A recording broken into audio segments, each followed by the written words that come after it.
புதிய தொழில்நுட்பத்துடன் முன்னேறி புதிய அரசியல் கட்சியை நிறுவுவதற்கு பாடுபடுவேன் என்று முன்னாள் ஜனாதிபதி ரணில் விக்ரம்சிங்க தெரிவித்தார்.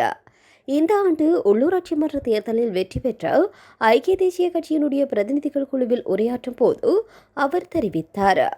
நாடாளுமன்ற தேர்தலை காட்டிலும் உள்ளூராட்சி மன்ற தேர்தலில் குறைவான வாக்குகளை பெற்று அரசாங்கம் முதல் தடவையாக வீழ்ச்சியை சந்தித்துள்ளது. அரசாங்கத்தின் கடந்த கால நடவடிக்கைகளினால் மக்கள் ஆணை வழங்கியவர்கள் அதிருப்தி அடைந்துள்ளனர். இப்போது நாம் புதிய கட்சியொன்றை உருவாக்க வேண்டும் என ரணில் இதன்போது கூறினார்.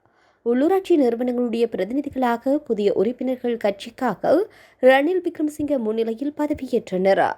குறித்த பதவியேற்பு விழா ஐக்கிய தேசிய கட்சி தலைமையிலான ஸ்ரீகொத்தாவில் கட்சித் தலைவரும் முன்னாள் ஜனாதிபதியுமான ரணில் விக்ரமசிங்க முன்னிலையில் நடைபெற்றுள்ளது.